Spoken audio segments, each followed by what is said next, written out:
I thought we were finished with that topic.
I think I'm gonna go with door 8. All right. Let's kick some ass. Wait, what? Didn't expect that, did you? Of course I didn't! You're typing so fast, I can't even see your fingers. What kind of job do you have? What are you? I'm unemployed at the moment. I used to work for a cybersecurity firm, but I quit. Why? Huh? Oh, it was just something. I see. Oh, What are you doing now? I'm going to try and brute force it. Brute what? A brute force attack is... Well, the short version is that I just attack the thing head on. The long version? A brute force attack is one of the simplest ways to break a cipher. It checks every possible combination until it finds the right one. For a complex cipher, it can take a very long time. I'm writing a program that would run an attack like that on its own. It's not the most elegant solution, certainly. But given the circumstances, there isn't much else I can do. Oh, but back to what we were talking about earlier. What were we talking about? The wireless display? It's kind of strange if you think about it, isn't it? How do I put it? Well, let's say you write a program that calculates an addition problem for you, all right? So you enter 1 + 1. The screen will show you 2. See? Isn't that strange? No, not really. Oh, come on now. Of course a caveman like you would think it was strange. You said so just a minute ago. You're just not getting it, are you? Who calculated 1 + 1? The main computer, right? You said it connected to the monitor wirelessly. Yeah, but someone who grew up in a cave wouldn't know that, right? They'd probably think that this thing here, the monitor, is doing the calculating. And once they've decided that, they'll start examining this monitor. They might poke the screen or something. Ah, I see the color changes when I press it here. Then they might investigate the hardware on the inside. Oh, I see. So this wire supplies the power. Eventually, they might even cut the wires. Ah, yes. Just as I expected. When this wire is cut, no results appear. Therefore, it must be this device which does the calculations. Oh. But the truth is that, just like you said, the computer is doing the calculating. But these cave people wouldn't know that, because they have no idea that the monitor and the computer are connected wirelessly. So, what are you trying to say? Nothing, really. It's just, I thought maybe, what if the relationship between human beings and our brains is like that? Huh? Well, let's say you stick a bunch of electrodes into parts of the brain. A scientist examining the signals they send out might say, interesting. So stimulating this part of the brain causes the person to see colors. That must mean this neuron cluster controls that function. Okay, let's see what happens when I cut out this part. Ah, just what I thought. Cutting off this part causes that function to cease. Therefore, human thought processes must occur in the human brain. See? Doesn't it sound the same? Maybe the brain is just an output device, like this monitor. Maybe our thought processes actually occur somewhere else, in a main body. We just don't know it. We never even think about it. Just like those cave people wouldn't know about wireless communications. we can't imagine that there's some unknown medium that transfers information into our brains, where we experience that information as thoughts. The brain is just an output device. Human thought actually occurs somewhere else? That's just crazy talk. Maybe that's the cause of Seven's amnesia. If memory is actually stored somewhere else, in some sort of main body somewhere, maybe he hasn't forgotten anything at all. He's just having a difficult time accessing his memories because the monitor, his brain, has been damaged. Huh. I suppose that would explain aphasia and blind sight, too. Perhaps they actually can't speak or see. The monitor just isn't functioning properly.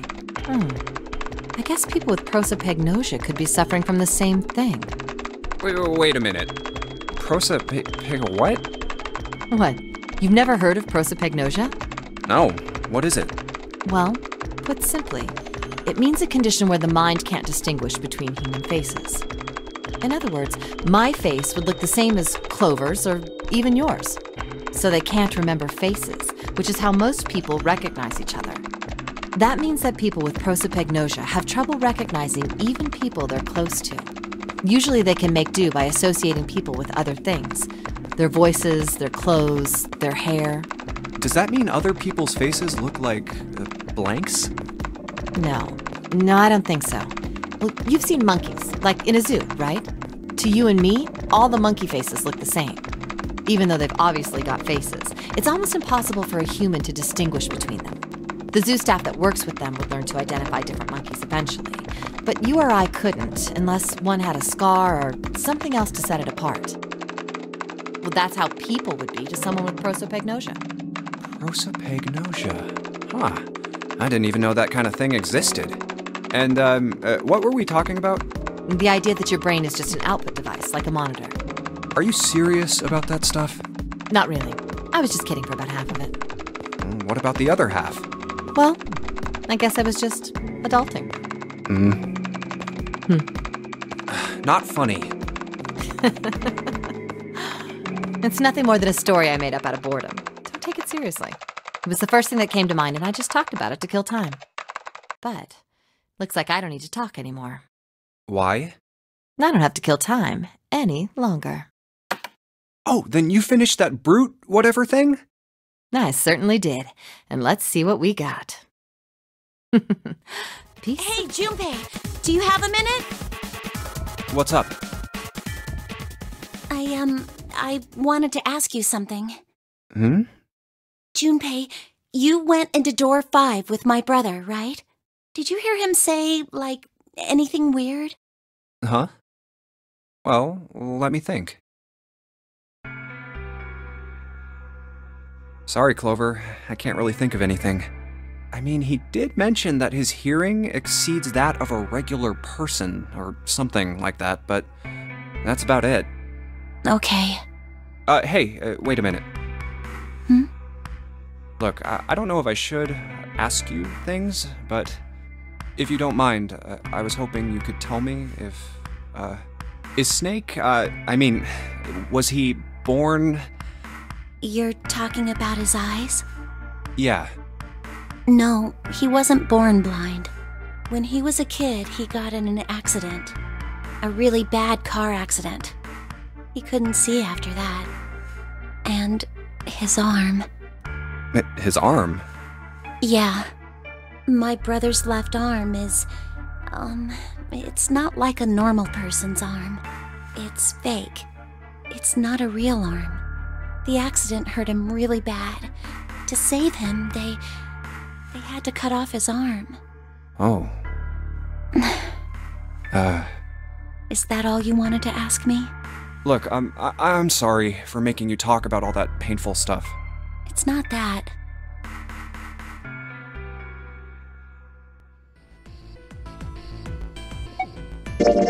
I want to go through door 6.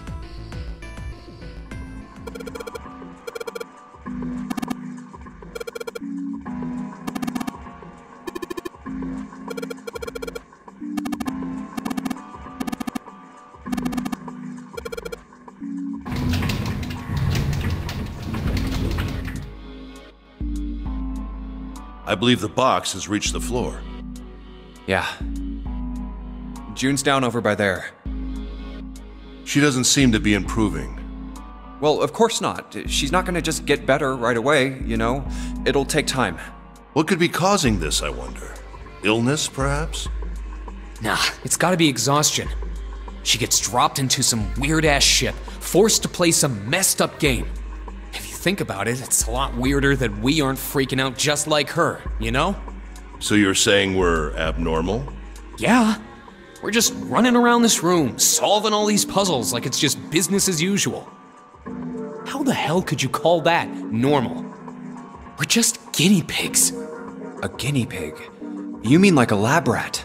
You mean we're being used for some sort of experiment? Is that what you're saying? Dunno. But it does seem like a possibility, you know?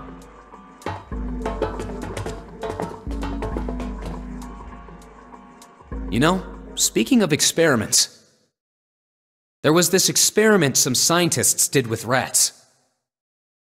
First, they took a squarish C-shaped tank and filled it with enough water that the rats could drown in it. The tank has 2 exits. Just to make it easy, we'll call one A and the other B.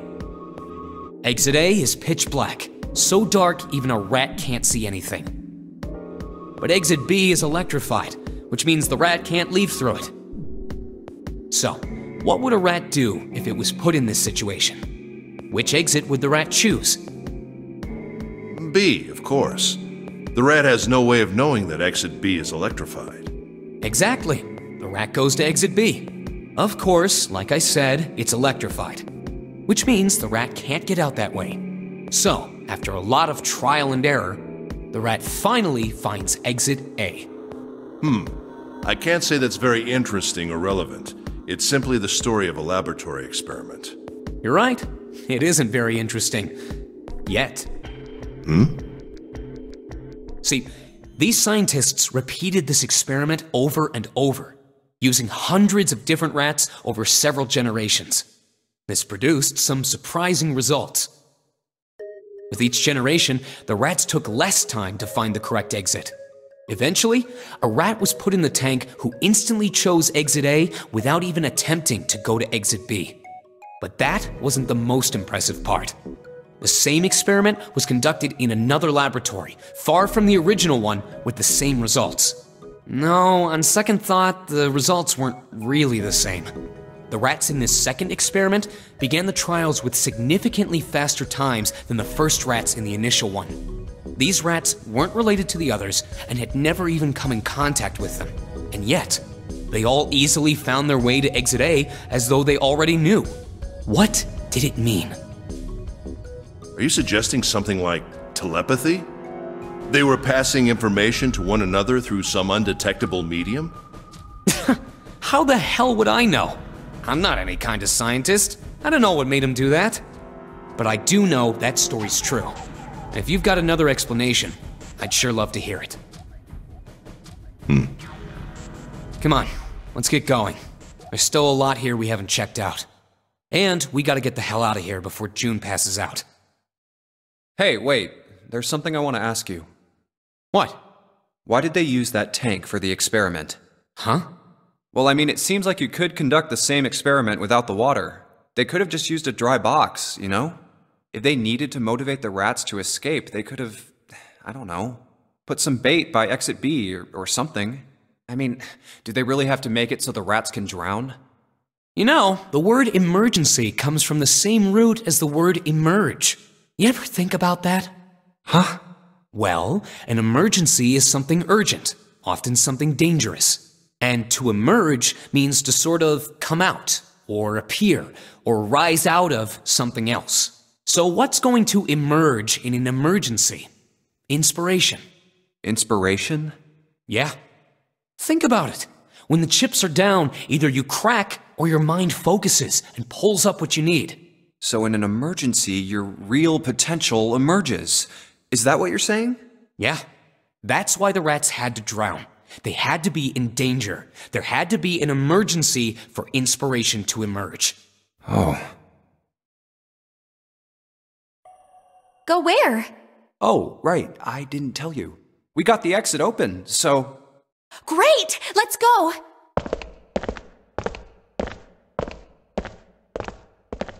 Oh, it's... Santa? What are you looking at? It's a photo. It's my sister. Sister? Santa, you've got a sister? Yeah. Kid was cute as a button. She was only about an inch tall then? Oh, sorry. I guess an inch is a little large for a button. Probably more like a half inch. Sorry. Why are you looking at it?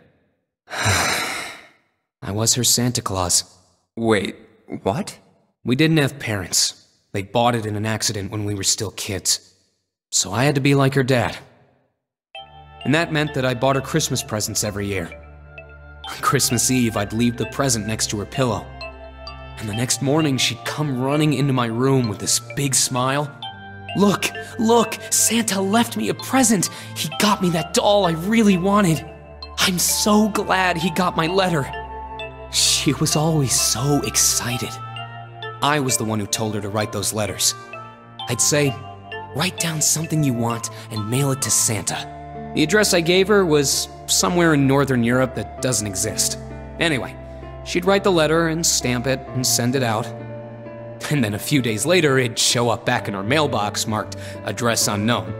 I'd open the letters before she figured out they'd been sent back. Once I had the letter, I'd go around to a couple stores with some money I'd saved up over the year and buy her the stuff she'd asked for. It took a lot of saving, but I managed to buy her presents every year. Huh. But one year, her letter was different. She didn't write a list of toys she wanted or anything like that. Instead, it said, I don't want any presents this year. Instead, I want you to make my wish come true. My wish is that we'll be happy like this for a really, really long time. That was it. Nothing else. But I couldn't make that wish come true. Some Santa I am. What happened? She died. She was killed 9 years ago. Oh. All right, let's go. Huh? Hey, what are you two doing? Let's get moving, come on! Let's go. Yeah. Oh, you're finally back. We just need to insert these cards into the slots at the front of each box. You know which card goes in which box, yes? Yeah, of course I do. It's really obvious. You just match our numbers to the numbers, then you pop the corresponding card in the right box. So for instance, the card with the picture of Ace on it goes into box 1. The card with the picture of Snake on it goes into box 2, and so on. Oh, I see. Huh? What is it? Hey! June, are you okay? I'm sorry, I gotta go check on her. You finish the box thing, alright? Just put the cards in the boxes. I'm counting on you. Are you alright? What happened? Can you stand? Oh, I'm sorry. I'm fine. I just tripped. Don't give me that. Now is not the time. But it's true. I tripped over a box. Just let me see for a sec. Huh. You're still warm. I saw her fall. I think she really did just trip on something, you know? Still, to fall down like that? I think she's probably still a little messed up. Alright, well, let's just get out of here as fast as we can so we can get you to a hospital. Oh, I don't think it's anything that serious. I just need a little medicine and some sleep, and I'll be fine. Medicine? Medicine, huh? Well, if we could get in touch with anyone outside, I'll bet Ace could swing that for you easy. Ace? Why? Huh? Don't you know? He's the president of a pharmaceutical company. Cradle Pharmaceuticals is the name, I think. Their flagship product is an anesthetic drug called Soparil. Soparil. Soparil? I've heard of that before somewhere. Soparil. It's an anesthetic that's a gas at room temperature. A lot like how nitrous oxide is. It takes only a few seconds to spread, and even a small amount is very effective. A bunch of countries quickly accepted it for widespread use within their police and military forces. It was an effective crowd suppressant and room clearer. It was practical, ethical, and the humane nature of it made it the ideal drug.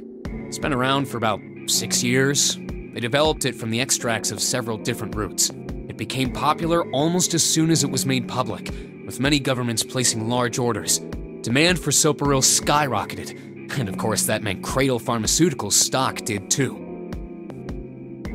Why do you know all of this? I heard it from the old man himself.